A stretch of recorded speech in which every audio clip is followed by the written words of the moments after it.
Dear students, ఈరోజు మనం income tax సబ్జెక్ట్లో 3వ యూనిట్లోని లెక్కలు చూద్దాం. 3వ యూనిట్ ఆదాయాల కలయిక, పన్ను లెక్కింపు, దానికి సంబంధించి లెక్క మనం చేద్దాం. Today we will solve a problem relating to finding out total income and calculating a tax. Okay, you all know that there are 5 heads in income tax. One is salary, income from salary. Second one is income from house property. Third one is income from profession or business. Fourth one is income from long-term capital gains or short-term capital gains, and last one income from other sources.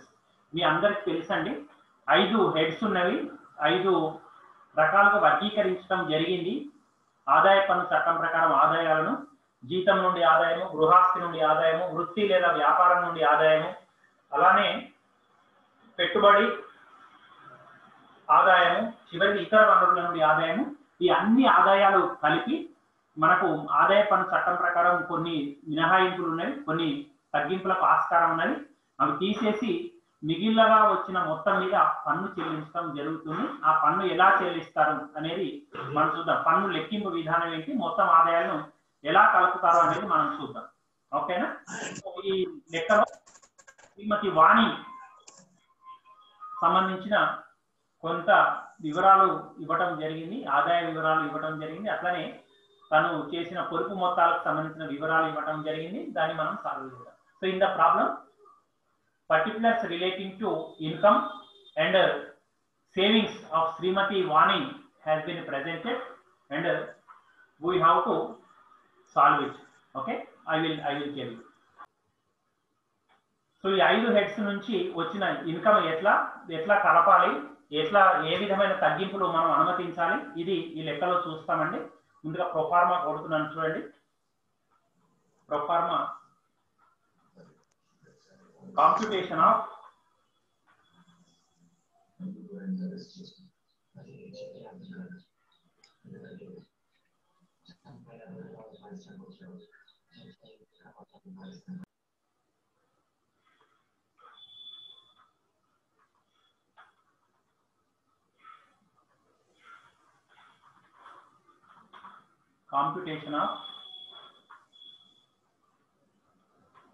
Srimati Vani's total income for the assessment year 2019-20. తెలుగులో 2019-20 పన్ను నిర్ధారణ సంవత్సరానికి 2019-20 పన్ను నిర్ధారణ సంవత్సరానికి శ్రీమతి వాణి యొక్క మొత్తం ఆదాయ గణన, శ్రీమతి వాణి యొక్క మొత్తం ఆదాయ గణన, అది తెలుగులో హెడ్డింగ్ రాసుకోండి. ఇంకా దీన్ని ఎలా సాల్వ్ చేయాలనేది మనం చూద్దామండి.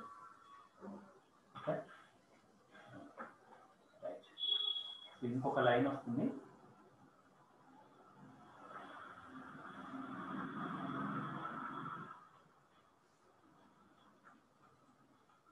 ఇక్కడ ఓకే, పర్టికులర్స్ అంటే వివరాలు,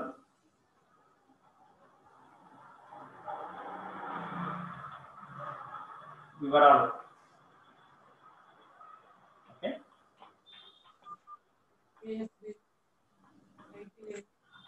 అమౌంట్ ఇన్ రూపీస్, ఆ విధంగా వస్తుందండి. పర్టికులర్స్ అమౌంట్ ఇన్ రూపీస్ అది వచ్చినాక మనకు ఇన్నర్ కాలం కూడా కావాల్సి ఉంటుంది. సో ఆ ఇన్నర్ కాలంని నేను డ్రా చేస్తున్నాను చూడండి.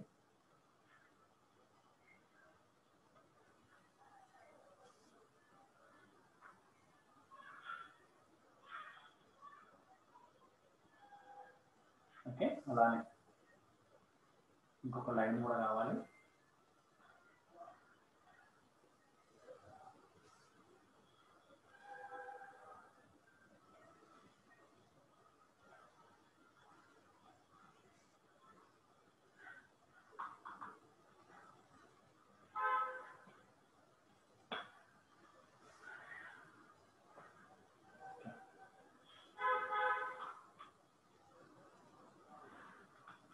సో అదండి, ఇది ఇక్కడ రూపీస్ అని పెట్టేస్తున్నాను మామూలుగా. రాసుకున్నారా? ప్రొఫార్మా కొట్టుకున్నారా? ప్రొఫార్మా కొట్టారా? Is it over? కొట్టుకున్నాం. రైట్. ఫస్ట్ 5 హెడ్స్ లో మొదటిది income from salary. Salary income simple గా చెప్పండి. జీతం నుండి ఆదాయం, తెలుగు మీడియం. ఓకే, జీతం నుండి ఆదాయం మొదటి హెడ్. మీకు నేను చెప్పడం జరిగింది గతంలోనే. I already informed you whether any amount is there or not. 5 heads you have to show. దేంట్లో జీతంలో ఆదాయం ఉన్నా లేకపోయినా ఈ 5 హెడ్స్ ని మనం ఖచ్చితంగా చూపించవలసిందేనండి. ఫస్ట్ మీకు 5 హెడ్స్ కు సంబంధించిన జ్ఞానం ఉన్నది అని తెలవడం కోసం మనం చూపించాలి ఖచ్చితంగా. ఓకే, శాలరీ ఇన్కమ్, జీతం నుండి ఆదాయం. ఇందులో ఎట్లా చేస్తామో చూడండి. మనకు లెక్కలో ఇచ్చాడు. మొదటి పాయింట్ చూడండి. First point you refer salary at the rate of 35,000 per month. కాబట్టి మనం శాలరీని తీసుకోవాల్సిన అవసరం ఉంది. ఫస్ట్ రాస్తున్నాం. జీతం salary at the rate of rupees 35,000. 35,000 into 12 కొట్టి నాకు చెప్పండి ఎంత వస్తుందో చెప్పండి నాకు. 35,000 ఇంటూ 12.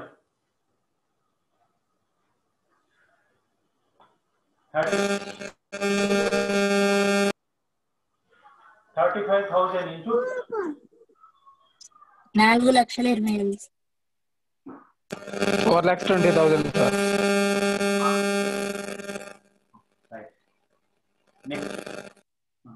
ఇది మీకు ఇన్కమ్ వచ్చిందండి. దీన్ని మనం ఏం చేయాలి? ఇటు సైడ్ తీసుకొని పోవాలి. దాంట్లో కొన్ని అడ్జస్ట్మెంట్స్ ఉన్నాయి.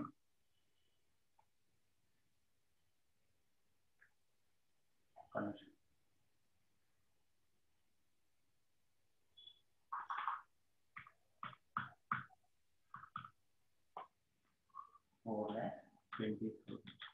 ఇది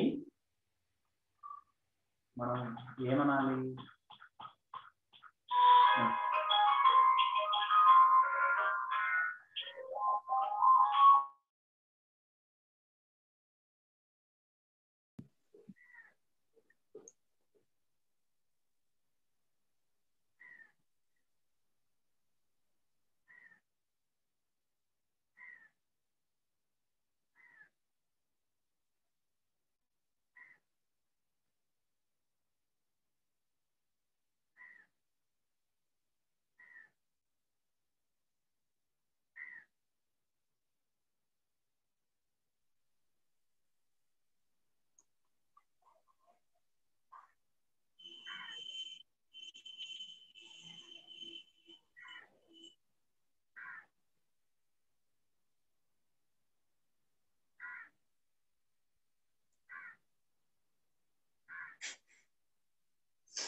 సార్ మీరు అన్మ్యూట్ చేసుకున్నారు sir.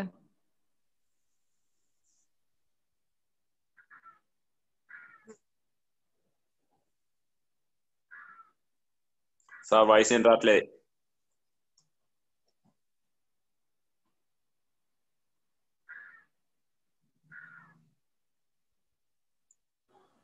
Dear students,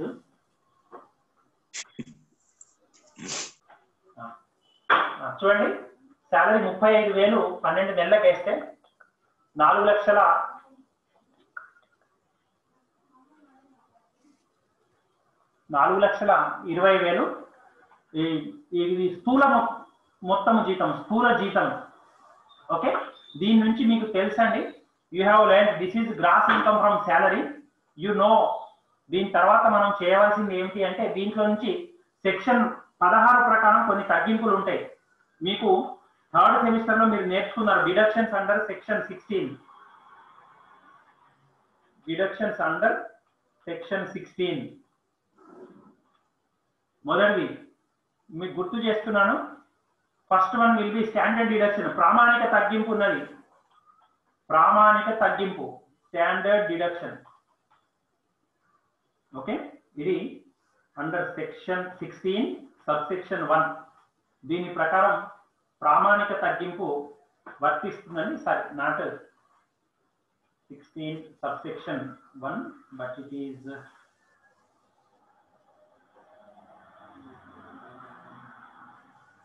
okay 16(1)(a). Sorry, 16(1)(a). దీని ప్రకారం తగ్గింపు ఉందండి. మీకు తెలుసు ఎంత? ఎవరికైనా గుర్తున్నదా? ప్రామాణిక తగ్గింపు ఎంత? What is the standard deduction for the assessment? 40,000. Very good, very good. 40,000, 40,000 తగ్గించడం అనేది జరుగుతుందండి. తర్వాత సెకండ్ది మనకు ఈ లెక్కలో ఇవ్వటం జరిగిందండి. ప్రొఫెషనల్ ట్యాక్స్ ఉంది. ప్రొఫెషనల్ వృత్తి పన్ను. వృత్తి పన్ను లెక్కలో ఇచ్చారు చూడండి. ఎంత ఉన్నదండి లెక్కలో? లెక్కలో వృత్తి పన్ను ఇవ్వటం జరిగింది. ఎంత ఉన్నది ఒకసారి చూసి నాకు చెప్పండి. What is 2,500. 2,500. ఓకే, అది వేస్తున్నానండి. 2,500.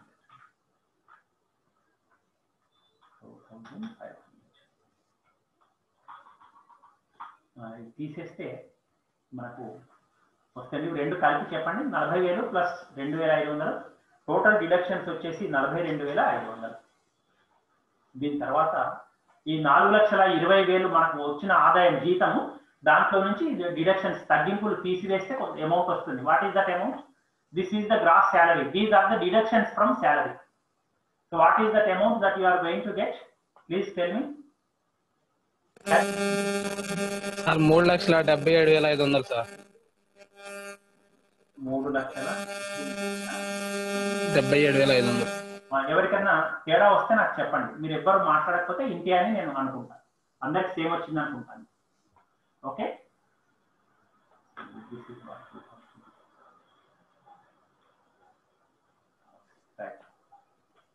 అది జీతం నుండి ఆదాయం అయిపోయిందండి.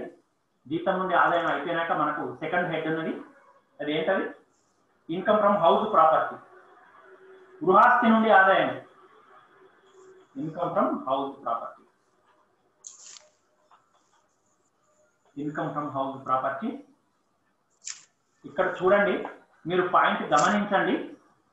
నేను లెక్కలో ఇవ్వటం జరిగిందండి. చూడండి, లెక్క ఒక్కసారి చదివితే మీకు తెలుస్తుంది. Loss from self occupied property అని ఉన్నది. చూడండి, loss from self occupied property, సొంత నివాసానికై వాడుతున్న గృహ నష్టం అని ఉన్నది. కాబట్టి లాస్ వచ్చినప్పుడు ఏం చేయాలి? మనం తీసివేయాలి. నష్టం వచ్చినప్పుడు తీసివేస్తాం. సో అదే నేను ఇక్కడ చేయబోతున్నానండి. చూడండి, loss from self occupied property అని చెప్పేసి ఇక్కడ మనం బ్రాకెట్ లో పెట్టుకుని మైనస్ అని పెట్టాలి. లాభం వస్తే కూడుతాం, కానీ here there is a loss, so you have to deduct that amount. So అదే ఇప్పుడు చేస్తున్నానండి. చూడండి కొంచెం. What is that amount? ఎంత ఉన్నదండి? 27,500. కరెక్టేనా? Is it yes? Yes, sir. Right. ఇప్పుడు తీసివేస్తే 3,77,500 నుంచి 27,500 తీసివేస్తే 3,50,000 అవుతుంది. ఓకే, ఇది కాకుండా ఇంకా వేరే వాళ్ళకి ఎవరైనా వేరే ఆన్సర్ వస్తే నాకు చెప్పండి. సో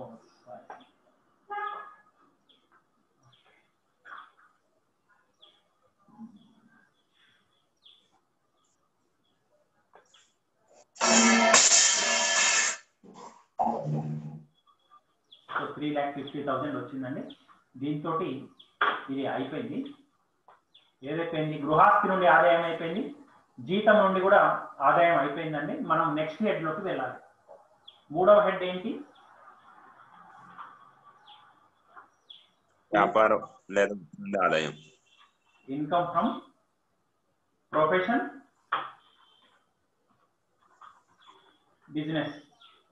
మనం ఒక్కసారి గమనించండి, లెక్కలో ఎక్కడైనా ఇన్కమ్ ఫ్రమ్ ప్రొఫెషన్, బిజినెస్, వృత్తి నుండి కానీ వ్యాపారం నుండి కానీ ఆదాయం వచ్చినట్టు ఉన్నదా? వృత్తి ఉంది సార్.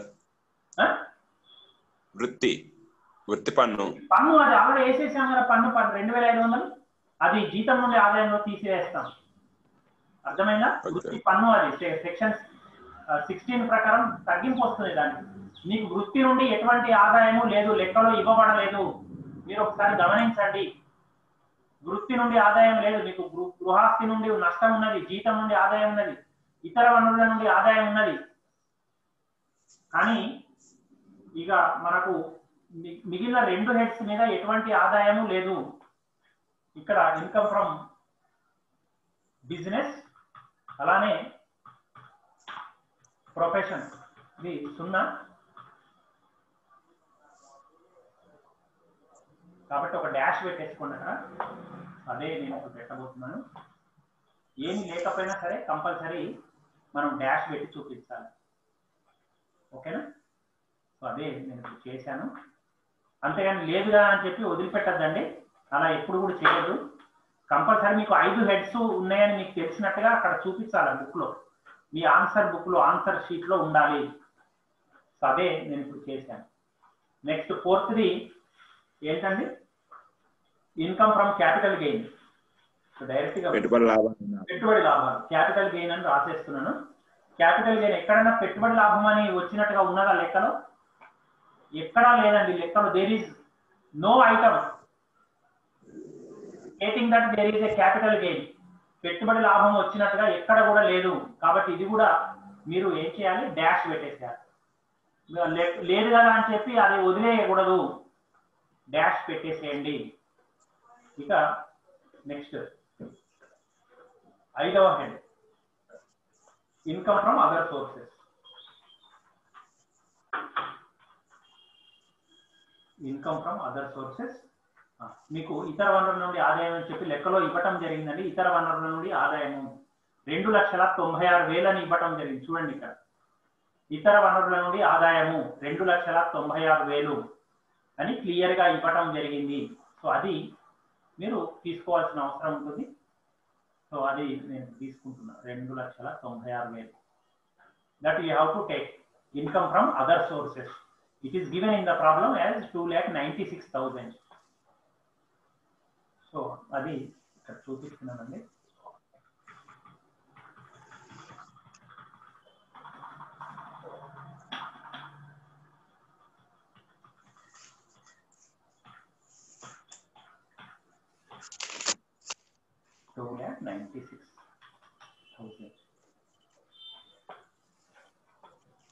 ఓకే.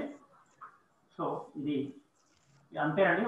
అన్ని ఆదాయాలు వచ్చినాయి చూడండి. జీతం నుండి ఆదాయం salary income, income from house property గృహాస్తి నుండి ఆదాయం, ఇన్కమ్ ఫ్రమ్ ప్రొఫెషన్ బిజినెస్ వృత్తి లేదా వ్యాపారం నుండి ఆదాయం, మూలధన లేదా పెట్టుబడి లాభం, తర్వాత ఇతర వనరుల నుండి ఆదాయం అన్నీ కూడా తీసుకోవటం జరిగిందండి. 5 శీర్షికలు వచ్చినాయి.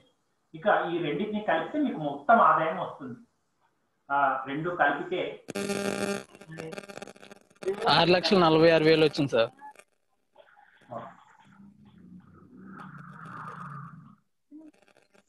6,46,000. Thank you. So this is the total income.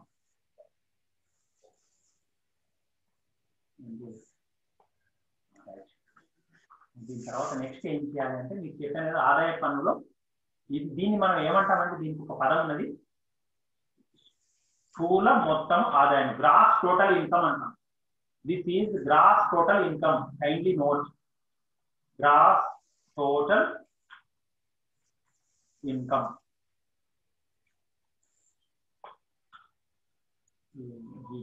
ఇక్కడ పెట్టాలి.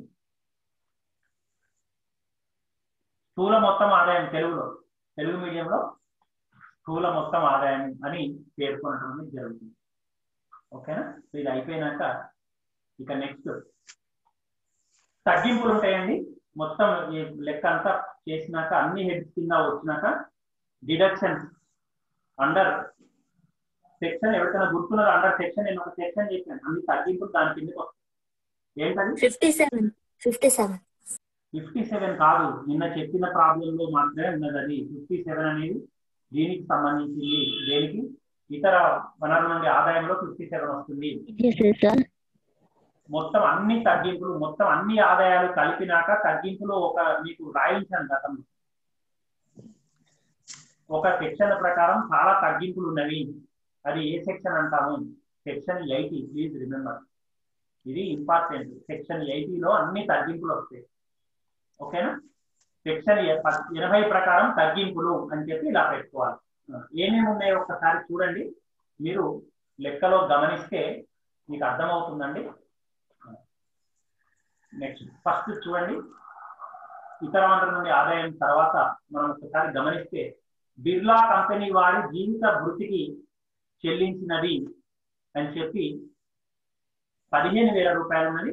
This is the contribution to pension fund of Birla insurance company, that is 15,000. ఇది మనం తగ్గించడానికి అనుకూలంగా ఉన్నది, దీన్ని తగ్గించవలసిన పరిస్థితి ఉన్నది. అట్లనే టిపిఎఫ్ లో జమ చేసినది 21,000, ఇది మనం తగ్గించాలి.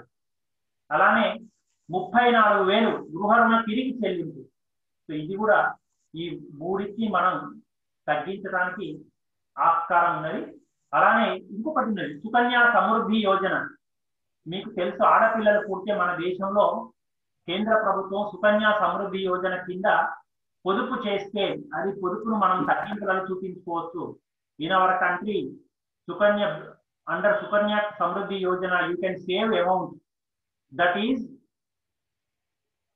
If the parent has a daughter పేరు మీద, కూతురు పేరు మీద పొదుపు చేస్తే అది తగ్గింపుగా ఇవ్వచ్చండి. దీనిని తగ్గింపుగా ఇవ్వచ్చు. అలానే ఇవి ఉన్నాయి, వైద్య బీమా ప్రీమియం. ఇది మొత్తం సెక్షన్ 80D కింద వస్తుంది, గుర్తుపెట్టుకోండి. 80D కింద ఇవన్నీ వస్తాయండి. బి ఫర్ డాక్టర్ అని చెప్పాను నేను క్లాస్ లో. అట్లనే ఈ ఫర్ ఎడ్యుకేషన్, విద్యకు సంబంధించిన అయితే అది వస్తుందని చెప్పాను. సో ఈ అన్ని తగ్గింపులను మనం ఇప్పుడు ఇవ్వవలసిన పరిస్థితి ఉంటుందండి. అవన్నీ తీసివేసిన తర్వాత మనకు ఆదాయం అనేది వస్తుంది. ఇప్పుడు చూడండి, ఫస్ట్ గా మనం తీసుకోవాల్సింది 80C కింద వచ్చేవి సపరేట్ గా చూపిద్దాం. 21,000, 34,000. అలానే మనకు ఇంకొక అమౌంట్ ఉన్నది, అది ఏంటి అంటే సుకన్య సమృద్ధి యోజన కింద చెల్లించిన 10,000. ఇవన్నీ కూడా 80C కింద 1,50,000 వరకు చూపించవచ్చు. సో ఆ 1,50,000 ఇవన్నీ చూపిస్తున్నాను. 34,000 ప్లస్ 21,000 అంటే ఎంత అవుతున్నది? 55,000. 55,000 ప్లస్ 10,000 అంటే ఎంత అవుతున్నది? 65,000. ఈ మూడు కూడా మనం 80C కింద చూపించవచ్చు. ఓకే, సో అండర్ 80C ఏం రాస్తున్నానంటే under 80C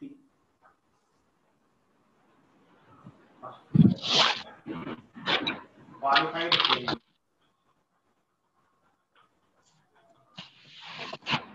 under section 80C అని చెప్పి మొత్తం చూపిస్తానండి. ఎంత అయింది? 65,000.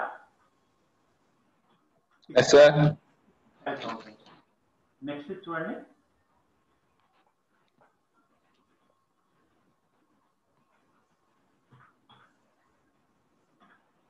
సెకండరీ మీకు బిర్లా వాళ్ళ కట్టిన ఇది ఉన్నది, ఏది పెన్షన్ ఫండ్ ఉన్నది, బిర్లా కంపెనీ వారి జీవన భృతికి చెల్లించినది. సో ఇది కూడా మనం తీసుకుంటాం. 15,000 జీవన భృతికి చెల్లించినది, బిర్లా వారి కాంట్రిబ్యూషన్ టు ఇన్సూరెన్స్ కంపెనీ. దీనికి ఏంటంటే సెక్షన్ గుర్తుపెట్టుకోండి, 80CCC. దాని కింద మనం ఇవ్వటం జరుగుతుందండి. ఆ అమౌంట్ మొత్తం ఎంతున్నది? వీళ్ళకి ఇచ్చిన అమౌంట్ ఎంతున్నదండి? బిర్లా కంపెనీ వాళ్ళకి 15,000 కదా, 15,000. నెక్స్ట్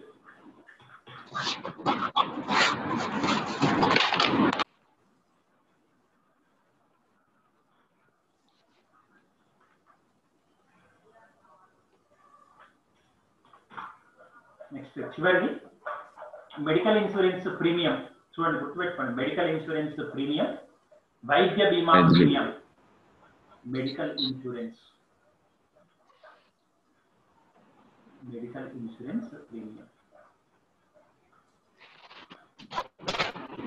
మెడికల్ ఇన్సూరెన్స్ ప్రీమియం గుర్తుపెట్టుకోండి. దీనికి సెక్షన్ చెప్పాను నేను 80D. ఇవన్నీ కూడా సెక్షన్ 80లో వస్తాయి గుర్తుపెట్టుకోండి. 80Cలో 1,50,000 వరకు చూపించవచ్చు. 80CCCలో ఏమైనా పెన్షన్ ఫండ్ అంటే జీవన వృత్తికి చెల్లించే ఏమైనా ఉంటే అందులో చూపించవచ్చు. 80Dలో గుర్తుపెట్టుకోండి గరిష్ట తగ్గింపు 25,000 వరకు ఉంటుందండి. 25,000 వరకు మనం తగ్గించుకోవడానికి అవకాశం ఉంటుంది. ఇక్కడ ఖర్చు పెట్టింది ఎంత? 8, 7, 15, 5, 20,000. గరిష్టంగా 25,000 వరకు మనం చూపించుకోవచ్చు. 25,000 వరకు. ఓకే, కాబట్టి 20,000 నేను ఇక్కడ చూపిస్తున్నానండి.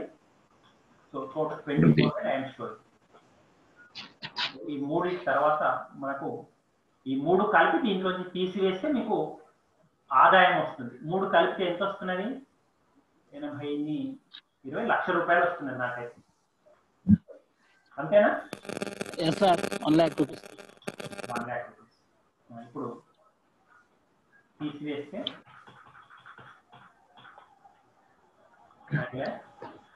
46,000.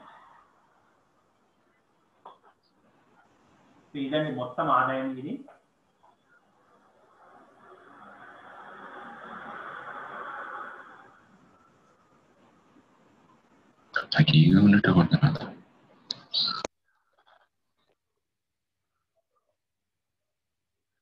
Total income.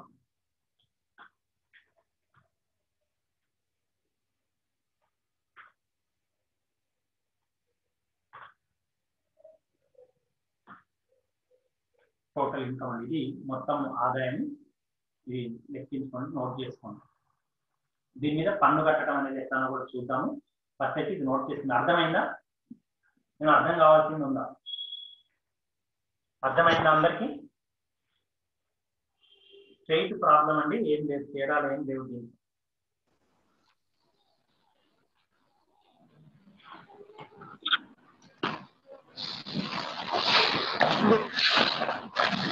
ఓకేనా?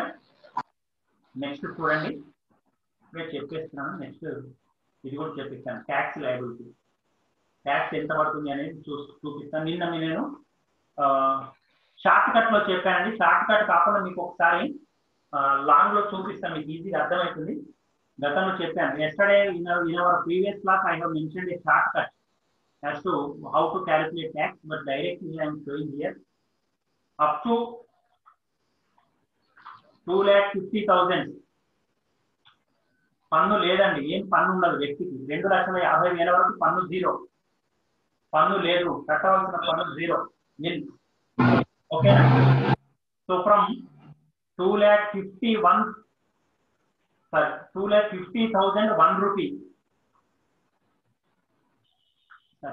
2,50,001 రూపీ టు 5 lakhs వరకు ఎంత పర్సెంట్ పన్ను కట్టాలి అంటే 5% పన్ను కట్టాలండి. ఇప్పుడు చెప్పండి, మనకు మొత్తం 5% దాటే 5 లక్షలు దాటే ఉంది కదా. కాబట్టి ఈ 2,50,000 నుంచి 5 లక్షల వరకు మొత్తం ఆదాయం ఎంత వస్తుందని? 2.5 లక్షలు వస్తుంది. మొత్తం ఆదాయం 5,46,000 ఉన్నది. అతను ఈ 2,50,000 1 రూపాయి నుంచి 5 లక్షల వరకు ఉన్న ఆదాయానికి 5% కట్టాలి. అంటే ఈ గ్యాప్ లో ఎంత ఉంటున్నది? 2,50,000 ఉన్నది ఈ మధ్యలో. సో ఈ 2,50,000 మీద 2,50,000 ఇంటూ 5%. కంటే ఎంత వస్తుందో చెప్పండి నాకు. 2,50,000 ఇంటూ 5% ఎంత? 12,500.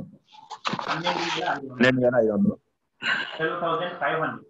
Now next is above 5 lakhs. From 5 lakhs to 5 lakhs 1 rupee to 10 lakhs. ఇంతవరకు ఎంత పన్ను కట్టాలి అంటే ఎంత శాతం ఉన్నది అంటే 20%. 20%. ఇప్పుడు మనకు 5 లక్షలు దాటి ఎన్ని రూపాయలు ఉన్నాయి? 46,000 ఉన్నాయి. ఇతనికి వచ్చిన మొత్తం ఆదాయం, ఈ అమ్మాయికి వానికి వచ్చిన మొత్తం ఆదాయం 5,46,000 ఉన్నది.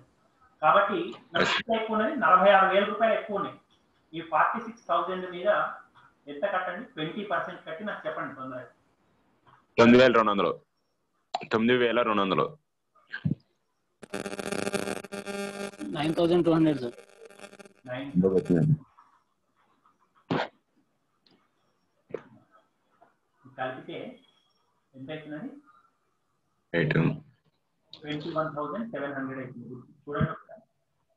Okay okay sir 21,700. ఇదే మనం కట్టవలసిన పన్ను ఇది. This is the total tax.